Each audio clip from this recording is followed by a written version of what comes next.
Okay. అందరికీ నమస్తే.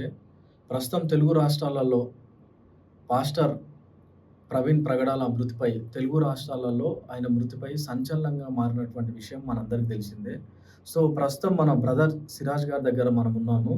ఆయన మృతి పట్ల మరి సిరాజ్ గారు మరి ఏ విధంగా స్పందిస్తారని చెప్పి ఆయన్ని అడిగి తెలుసుకుందాం. నమస్తే అన్న. నమస్తే అండి. ప్రవీణ్ పగడాల గారి మృతి ఏదైతే ఉందో తెలుగు ఉభయ రాష్ట్రాల్లో చాలా సంచలనం రేకెత్తించినటువంటి సంఘటన ఇది. అయితే ముఖ్యంగా నేను ప్రవీణ్ పగడాల గారి మృతిపై వారి యొక్క కుటుంబ సభ్యులకు మరియు క్రైస్తవ సంఘాలకు అందరికీ కూడా నేను ప్రగాఢమైనటువంటి ఒక సానుభూతిని తెలియజేస్తున్నానండి. అయితే విషయం ఏంటంటే ఒకవేళ ఇది దైవ చిత్త ప్రకారంగా ఆయన మృతి ఏదైతే ఉందో ఇది సాధారణంగా యాక్సిడెంట్లో ఆయన చనిపోయారంటే ఎలాంటి మనము దానికి సంబంధించినటువంటి ఎలాంటి గందరగోళ పరిస్థితులు ఎదురు అవ్వడానికి ఎలాంటి ఆస్కారం లేదు. ఎందుకంటే దైవచిత్తం ఎప్పుడైతే మనకు మరణం వస్తుందో మనం చనిపోతాం. అలా కాకుండా ఇది యాక్సిడెంట్ కాకుండా ఇన్సిడెంట్ అయి ఉన్నట్లయితే, ఇది మర్డర్ అయి ఉన్నట్లయితే చాలా బాధాకరమైనటువంటి విషయం అండి ఇది. అయితే ఏదేమైనప్పటికీ క్రైస్తవ సంఘాలకు వారి యొక్క కుటుంబ సభ్యులకు నేను నా తరపున ఒక ప్రగాఢమైనటువంటి సానుభూతిని తెలియజేస్తున్నాను. ఓకే. తెలుగు రాష్ట్రాలలో కూడా అందరూ కూడా దీన్ని అసలు పోస్ట్‌మార్టం రిపోర్ట్స్ ఇప్పటివరకు కూడా రాలేదు.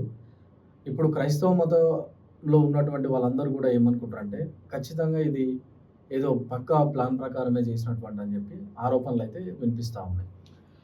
చూడండి, పోలీసుల ప్రాథమిక దర్యాప్తు ఏదైతే జరిగిందో, ప్రాథమిక విచారణలో వారు చెప్పిన విషయం ఏంటంటే, ముందుగా వారు లేదండి ఇది యాక్సిడెంటే, ఇది మర్డర్ కాదు, ఇది కాన్స్పిరసీ కాదు అని ముందు చెప్పారు. కానీ తర్వాత అక్కడ ఉన్నటువంటి కొన్ని పరిస్థితులు ఏంటంటే అందరికీ అనుమానాలకు దారితీసేటటువంటి కొన్ని విషయాలైతే ఉన్నాయండి. ముఖ్యంగా ఏంటంటే ఆయన ఏదైతే ఆ టోల్ ప్లాజా దాటిన తర్వాత ఆ టోల్ ప్లాజా కంటే ముందు ఆ హెడ్లైట్ ఒకటి బ్లింక్ అవుతూ ఉండడం, నెమ్మదిగా కాళ్ళు కింద పెట్టి ఆయన నెమ్మదిగా నడుచుకుంటూ రావడం, నెమ్మదిగా కాళ్ళు కింద పెట్టి ఆయన డ్రైవ్ చేసుకుంటూ రావడం. ఆ తర్వాత ఎప్పుడైతే ఆయన పడిపోయారో, పడిపోయినప్పుడు ఆయన శరీరంపై ఆయన డెడ్ బాడీపై బండి అమర్చినట్లు ఉండడం, తర్వాత పక్కనే కొన్ని కర్రలు ఉండడం, కర్రలకు బ్లడ్ ఉండడం, ఈయన వేసుకున్నటువంటి టీ షర్ట్‌కి ఒక పాదం యొక్క చిహ్నం రక్తంతో ఉన్నటువంటి అది ఉండడం, తర్వాత సైలెన్సర్‌కి, ఇంజన్‌కి తీవ్రమైనటువంటి బ్లడ్ ఉండడం, ఇవన్నీ చూసి చాలామంది క్రైస్తవ సంఘాలు వారి యొక్క అనుయాయులు ఎవరైతే ఉన్నారో, వారి యొక్క ఫాలోవర్స్ ఎవరైతే ఉన్నారో వారు చెప్పే విషయం ఏంటంటే, లేదండి ఇది యాక్సిడెంట్ కాదు, ఇది ఇన్సిడెంట్ అంటున్నారు. కానీ అయ్యే అవకాశాలు కూడా ఉన్నాయి. కానీ మేము కోరుకునేది ఏంటంటే, అంటే నాకున్నటువంటి అనుభవం ప్రకారంగా, నా యొక్క అనాలిసిస్ ప్రకారంగా ఇది బహుశా ఇది మర్డర్ అయి ఉండకపోవచ్చు అని నేను అనుకుంటున్నాను. ఎందుకంటే ఇది సాధారణ మరణం అంటే అది యాక్సిడెంట్ అని నేను అనుకుంటున్నాను. మేబీ అవ్వచ్చు, కాకపోవచ్చు. సాధారణ మరణం అయితే మనం అందరం కూడా ఊపిరి పీల్చుకోవాల్సినటువంటి పరిస్థితులు ఉంటాయి. కానీ అలా కాకుండా అది ఒక మర్డర్ జరిగి దాని వెనక ఒక పెద్ద కుట్ర జరిగి కాన్స్పిరసీ జరిగి ఉన్నట్లయితే చట్టానికి నేను మనవి చేసుకున్నాను విషయం ఏంటంటే, చాలా ట్రాన్స్పరెన్సీగా, చాలా పారదర్శకంగా దీనిపై దర్యాప్తు అనేది జరగాలి. ఎందుకంటే ఇప్పుడు పోస్ట్ మార్టం జరిగి కూడా నాకు తెలిసి 2 days కంప్లీట్ అయిపోయి 3 days అవుతున్నాయి కదండి. ఇప్పటివరకు కూడా రిపోర్ట్ రాలేదు. మరి ఇప్పుడు తెలుగు రాష్ట్రాల క్రైస్తవ సంఘాలు, ఆయన యొక్క అభిమానులు చాలా ఆవేదనలో ఉన్నారు, చాలా బాధలో ఉన్నారు. కాబట్టి వెంటనే రిపోర్ట్ ముందుకు రావాలి.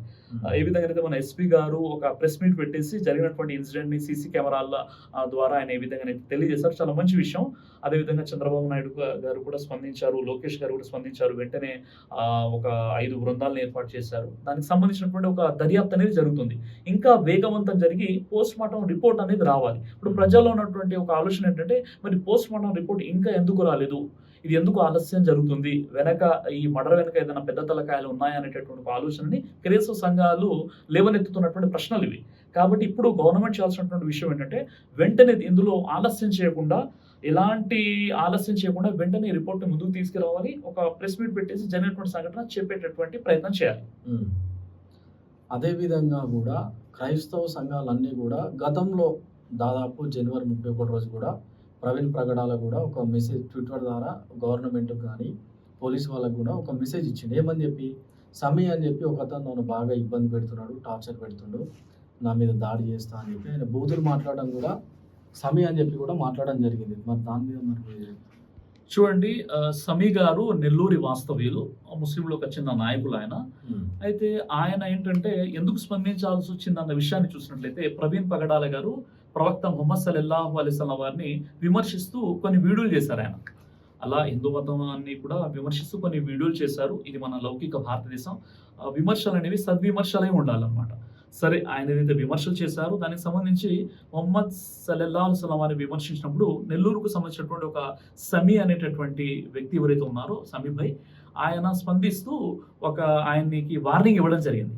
వార్నింగ్ ఇచ్చిన తర్వాత ఆయన ఎప్పుడు జరిగిందంటే నాకు తెలిసి డిసెంబర్ లాస్ట్ వీక్ లో అలా జరిగిందండి. డిసెంబర్లో జనవరి 31 రోజు ఈయన ప్రవీణ్ పగడాల గారు ఆయన సోషల్ మీడియా వేదికన ఆయన ఒక ట్వీట్ చేయడం జరిగింది. అదేంటంటే సో అండ్ సో నేను అలా చేయలేదండి, అంటే అలా మీరు పొరపాటు పడకండి, నాపై మీ షరియా చట్టాలని ఉపయోగించకండి, నాపై జిహాద్ని ప్రయోగించకండి అని చెప్పేసి సెటారికల్ గా ఆయన వ్యంగ్యంగా దాన్ని పోస్ట్ చేయడం జరిగింది అనమాట.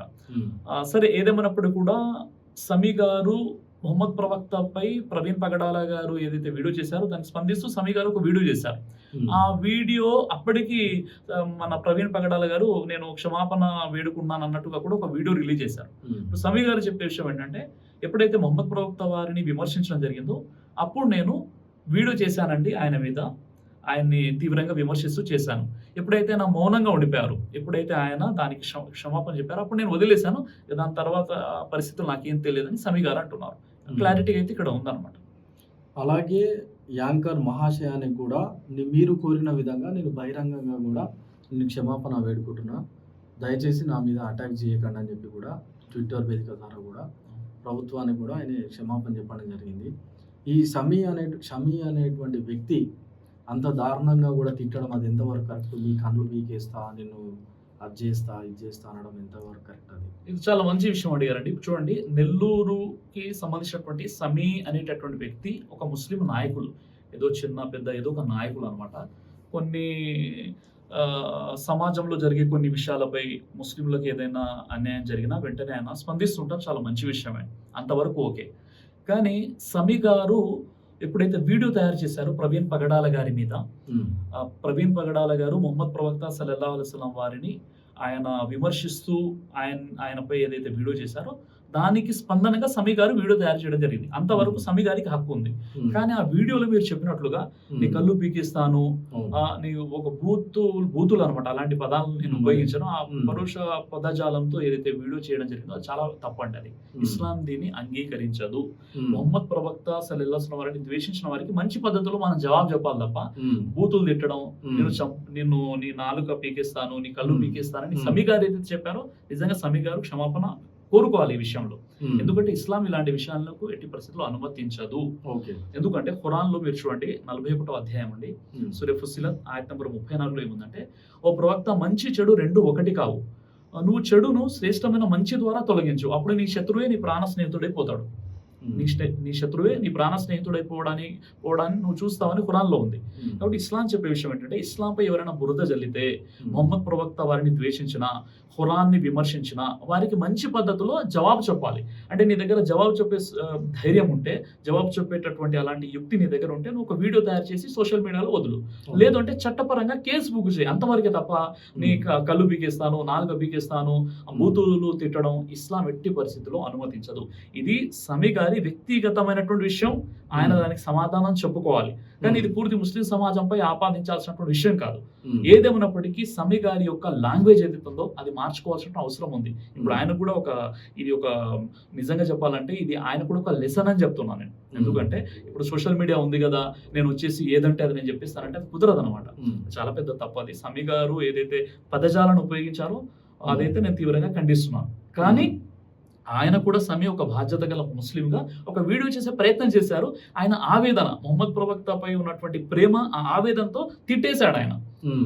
నిజంగా మరి సమీ గారు ఇలాంటి మర్డర్ చేసి ఉంటారంటే సమీ గారు మర్డర్ చేసే వ్యక్తి అయితే కాదు. సమీ గారికి ఉన్నటువంటి బ్యాక్గ్రౌండ్ నాకు నిజంగా చెప్పాలంటే మంచి స్నేహితులు, మిత్రులు నాకు తెలుసు అనమాట. నా ప్రోగ్రామ్ ఆర్గనైజర్, నా ప్రోగ్రామ్స్ కూడా చేయించారు, నాతో ఫోన్లో కూడా మాట్లాడుతుంటారు. నిజంగా ఈ ఇన్సిడెంట్ జరిగినప్పుడు ఆయన పేరు వచ్చినప్పుడు నేను ముందుగా నేనే ఆయనకు పంపించాను వాట్సాప్ లో, భయ్ మీ పేరు వస్తుంది చూడండి అని ఆయనకు పంపించాను అనమాట. మంచి వ్యక్తి అని అట్లేం కాదు, కానీ కొద్దిగా ఆయన నోరు ఏంటంటే కొద్దిగా కొన్ని సందర్భాల్లో ఎక్కువగా మాట్లాడుతుంటారు, అది మంచిది కాదు. అది ఈ విషయంలో మాత్రం ఆయన ఏదైతే ప్రవీణ్ పగడాల గారిని చాలా దారుణంగా దూషిస్తూ ఏదైతే వీడియో చేశారో, ఎందుకంటే ఆయన ఒక టోపీ గడ్డం పెట్టుకొని ఉన్నారు, ఆయన ఒక ముస్లిం రిప్రజెంటేటివ్ గా ఆయన పరిగణించబడుతున్నారు. ఓకే. కాబట్టి ఆయన మాట్లాడే ప్రతి మాటను కూడా హిందూ సమాజం, క్రైస్తవ సమాజం తీసుకుంటుంది. కాబట్టి ఏంటి, ఓ ముస్లింలో ఒక ముస్లిం నాయకుడు, ముస్లిం పెద్ద వ్యక్తి ఏంటి ఈ విధంగా పరుష పదజాలాన్ని ఉపయోగించడం, ఆ బూతులు తిట్టడం ఏంటి అన్న ఆలోచన అది ఇస్లామేతరులు అంటే ముస్లిమేతరులు ఎవరైతే ఉంటారో వారిపై తీవ్రమైనటువంటి ప్రభావం పడుతుంది. కాబట్టి ఆ విధంగా ఎవరిని కూడా మనం ద్వేషించకూడదండి, తప్పది. ఓకే.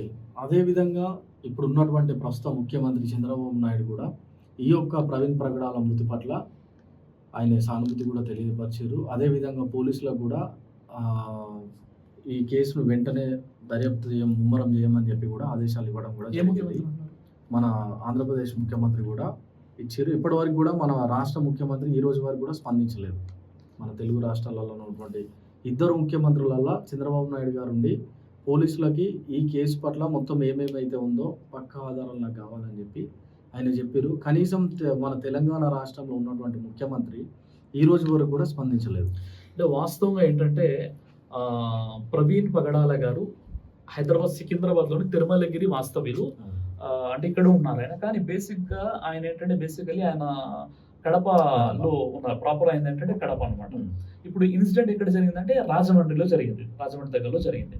కాబట్టి ఈ ఇష్యూ మొత్తం కూడా ఆ పోస్ట్ మార్టం నిమిత్తం ఆ గవర్నమెంట్ హాస్పిటల్ దగ్గర ఏదైతే ధర్నాలు జరిగాయో, ఏదైతే క్రైస్తవ సంఘాలు అందరూ కూడా అక్కడికి వచ్చి జమ అయిపోయారో, ఇదంతా కూడా అక్కడ సంఘటన కాబట్టి అక్కడ ఇన్సిడెంట్ జరిగింది కాబట్టి చంద్రబాబు నాయుడు గారు వెంటనే స్పందించడం జరిగింది. నారా లోకేష్ గారు స్పందించడం జరిగింది. తర్వాత అక్కడ ఉన్నటువంటి హోమ్ మినిస్టర్ ఆమె కూడా స్పందించడం జరిగింది. ఇక్కడ మన రేవంత్ రెడ్డి గారు కూడా స్పందిస్తే చాలా బాగుంటుంది. నాకు తెలిసి ఆయన వరకు ఈ న్యూస్ అంటే వెళ్ళే ఉంటుంది, ఎందుకంటే మీడియాలో చూస్తుంటారు, వెళ్ళే న్యూస్ అయితే వెళ్ళే ఉంటుంది. కానీ ఆయన తరపు నుండి కూడా ఒక మెసేజ్ వస్తే చాలా మంచిదండి అది. ఓకే. ఓకే. ఇప్పుడు ప్రవీణ్ ప్రగడాల కుటుంబానికి ఇక్కడ ఉన్నటువంటి తెలుగు రాష్ట్రాలలో ఉన్నటువంటి కానీ మీలాంటి ఇప్పుడు మోటివేషనల్ స్పీకర్స్ కానీ మీరు ఏ విధంగా సపోర్ట్ చేస్తారు నెక్స్ట్ ఫ్యూచర్లో?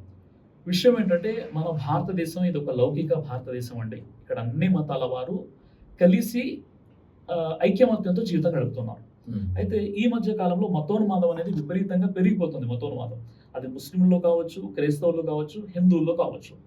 చూడండి, మనము ఒక ధర్మాన్ని మనం తెలుసుకున్నప్పుడు, ఒక మతాన్ని మనం ఆచరిస్తున్నప్పుడు ఇతర మతాలను మనం గౌరవించాలి. నువ్వు నీ ధర్మ ప్రచారాన్ని, నీ మత ప్రచారాన్ని చేసుకో, నీకు భారత రాజ్యాంగమే ఒక హక్కు కల్పించింది. అలానే ఇతర మతాలపై నిత్యం కూడా బురద జల్లుతూ దాన్నే ఒక వృత్తిగా చేసుకోకూడదు మనం. అలాంటి కొంతమంది వక్తల కారణంగా నిజంగా చెప్పాలంటే ఈరోజు మన ఆంధ్రప్రదేశ్ మరియు తెలంగాణ ఈ ఉభయ రాష్ట్రాల్లో కూడా ఈ మతోన్మాదం అనేది ఎక్కువగా చాప కింద నీరులా ప్రవహిస్తుందండి. కాబట్టి ఏంటంటే నేను కోరుకునే విషయం ఏంటంటే మన భారతదేశంలో ముఖ్యంగా మనం ఈ 2 స్టేట్స్ తెలుగు 2 ఉభయ రాష్ట్రాలు ఏవైతే ఉన్నాయో, ఇది అల్హమ్దుల్లా ఇక్కడ ఉండేటటువంటి ప్రజలు కూడా చాలా మంచి వ్యక్తులు, మంచి మనసు కలిగినటువంటి వారు. మనమంతా కూడా అన్నదమ్ముల గంగా జమున తహజీబ్ అంటాం. మనం కలిసిమెలిసి ఐక్యమత్యంగా ఉంటున్నాం. కొంతమంది మతోన్మాదులు ఏంటంటే వారు ఎక్కువగా ఇతర మతాలని విమర్శించేటటువంటి విధానం ఏదైతే ఉందో చాలా భయంకరంగా ఉంది అది. ఇప్పుడు నేను ఒక వీడియో చూసానండి, మీకు నేను అది పంపిస్తాను. ఒక వీడియోలో ఒక వ్యక్తి ఏమంటున్నాడంటే, ఒక హిందూ ఆయన ఏమంటున్నాడంటే, ప్రవీణ్ పగడాలని మా హిందువులే చంపేశారు, తర్వాత నెక్స్ట్ ఇంకెవరెవరు ఉన్నారో వాళ్ళని కూడా చంపేశారు, మంచి పనే జరిగిందని చెప్పేసి ఒక వ్యక్తి ఒక మతోన్మాది ఒక వీడియో రిలీజ్ చేశాడు. 1,00,000 వ్యూస్ ఉన్నాయి. ఎంత ఘోరమైన విషయం చూడండి. మన సనాతన ధర్మము, మన ధార్మిక గ్రంథాలు, మన భారతదేశం యొక్క సంస్కృతి ఏంటంటే శత్రువుని కూడా మీరు ప్రేమించండి, శత్రువుడు కూడా ఆపదలో ఉంటే మీరు సహకరించండి, శత్రువు చనిపోయినా మీరు సానుభూతిని వ్యక్తం చేయండి. ఇది మన భారతదేశ కల్చర్, ఇక్కడ ఉన్నటువంటి సంస్కృతి ఇది. ఇప్పుడు ఒక వ్యక్తి చనిపోయి వారి కుటుంబం మొత్తం కూడా చాలా తీవ్రమైనటువంటి బాధలో ఉన్నప్పుడు కొంతమంది బయటకు వచ్చేసి నీకు అలా జరగడం మంచి పనే జరిగింది, తగిన శాస్త్రి జరిగింది, నీకు అలానే జరగాలని ఒక స్త్రీ అయితే ఆయన మీద వ్యంగ్యంగా పాటలు పాడుతుంది, ఆయన మృతిపై సంతోషాన్ని వ్యక్తం చేస్తూ. ఇది చాలా పెద్ద దుర్మార్గం అండి ఇది. దీన్ని నేను తీవ్రంగా ఖండిస్తున్నాను. ఎందుకంటే ఏ వ్యక్తి చనిపోయిన, ఇప్పుడు ప్రవీణ్ పగడాల గారు నాకేం మిత్రుడు కాదు, లేదా మా ఇస్లాం సంబంధించినటువంటి ఏదో మంచి పని చేసిన వ్యక్తి కూడా కాదు. ఆయన ఇస్లాం ధర్మాన్ని కూడా ఆయన విమర్శించాడు, మొహమ్మద్ ప్రవక్త వారిని కూడా ఆయన విమర్శించాడు, అలాగే శ్రీరాముల వారు సీతావారిని కూడా ఆయన విమర్శించాడు. ఆయనకి ఇది లౌకిక భారతదేశం, ఎవరైనా విమర్శించవచ్చు, కానీ ఆ విధంగా సద్విమర్శ ఉండాలి తప్ప దుష్విమర్శ అనేది ఉండకూడదు. సరే, అదేదో ఆయన చేశారు. అయినప్పటికీ కూడా ఆయన చనిపోయినప్పుడు నేను ఒక వీడియో కూడా రిలీజ్ చేశాను. వారి పూర్తి కుటుంబానికి ఒక ప్రగాఢమైనటువంటి సానుభూతిని నేను వ్యక్తం చేయడం జరిగింది. యాజ్ ఒక ముస్లింగా, బ్రదర్ సిరాజ్గా నేను చెప్పే విషయం ఏంటంటే, ఎవరైనా ఆపదలో ఉన్నప్పుడు, కష్టాల్లో ఉన్నప్పుడు మనం ఆదుకోవాలి, మనం నిలబడాలి. ఇప్పుడు నేను ఒక బ్రదర్ సిరాజ్‌గా ప్రవీణ్ పగడాల గారు కాదు. హిందూ మతంలో హిందూ మత ప్రచారం చేసే వారికి ఏదైనా ఇలాంటి విషయం జరిగినా నేను స్పందిస్తాను. ఎందుకంటే ప్రతి వ్యక్తి కూడా మన లౌకిక భారతదేశం కాబట్టి మనం విమర్శించేటటువంటి హక్కు మనకు రాజ్యాంగం కల్పించింది. అది మంచి పద్ధతిలో విమర్శించాలి. సరే మనం కేసులు పెట్టొచ్చు. ఒకవేళ మన మనోభావాలు దెబ్బతిన్నాయంటే చట్టం వెలుగులో మనం కేసు పెట్టొచ్చు. కానీ ఆయన చనిపోయిన తర్వాత పూర్తి క్రైస్తవ సంఘాలు 2 రాష్ట్రాలు క్రైస్తవ సంఘాలు మొత్తం కూడా వాళ్ళు చాలా ఆవేదనలో ఉన్నప్పుడు మీరు ఆయన చనిపోవడం చాలా మంచి పనయింది. నెక్స్ట్ నువ్వు కూడా చనిపోతావని చెప్పేసి వేరే వాళ్ళ పేర్లు ప్రస్తావించడం ఇది చాలా పెద్ద ఉన్మాదం. ఇలాంటి ఉన్మాదులు తయారవ్వకుండా చూడాల్సిన బాధ్యత ప్రభుత్వంపై ఉందని నేను మనవి చేసుకున్నాను. ఓకే. అంటే ఇప్పుడు మా క్యూ న్యూస్ వేదిక ద్వారా ఇప్పుడు ఇలా వీడియోలు చేసే వాళ్ళకి మీరేమని చెప్తారు? నేను ఈ క్యూ న్యూస్ ప్లాట్‌ఫార్మ్ ద్వారా నేను ఈ యూట్యూబర్స్ ఎవరైతే ఉన్నారో, మత ప్రబోధకులు ఎవరైతే ఉన్నారో, మోటివేషనల్ స్పీకర్స్ ఎవరైతే ఉన్నారో, ఎవరైతే సమాజాన్ని ఇన్‌ఫ్లుయెన్స్ చేసేటటువంటి శక్తిని, నైపుణ్యాన్ని కలిగి ఉన్నారో, వారికి చెప్పే విషయం ఏంటంటే, మీరంతా కూడా చాలా పెద్ద బాధ్యత కలిగినటువంటి ఒక పొజిషన్‌లో ఉన్నారు కాబట్టి, మీరు మాట్లాడే ప్రతి మాట కూడా ఆచితూచి మాట్లాడండి. మీ మాట ద్వారా హిందూ, ముస్లింల మనోభావాలు దెబ్బతినకుండా ఉండేటట్లు మీరు జాగ్రత్త వహించండి. ఎందుకంటే మిమ్మల్ని లక్షల మంది ఫాలో అవుతున్నప్పుడు వారికి మంచి సందేశం ఇవ్వండి. హిందూ, ముస్లింలు ఎలా కలిసి ఉండాలి, భారతదేశాన్ని ఏ విధంగా మనం అభివృద్ధి పరచాలి, భారతదేశంలో ఉన్నటువంటి ఐక్యతకు సంబంధించి మీరు పాటుపడండి. అలా కాకుండా నోటి దూలతో తర్వాత మీరు పెయిడ్ ప్రమోషన్స్‌తో ఎవరో మెప్పు పొందాలని కాంట్రోవర్సీని క్రియేట్ చేసి మీరు అన్నదమ్ముల్లో ఉన్నటువంటి మన గంగా జమున తెహ్సీబ్‌ని నాశనం చేసేటువంటి ప్రయత్నం చేయకండని మీ క్యూ న్యూస్ వేదిక ద్వారా నేను సవినయంగా వీళ్ళందరిని కూడా కోరుకుంటున్నానండి. ఓకే. థాంక్ యూ అన్న. ఓకే.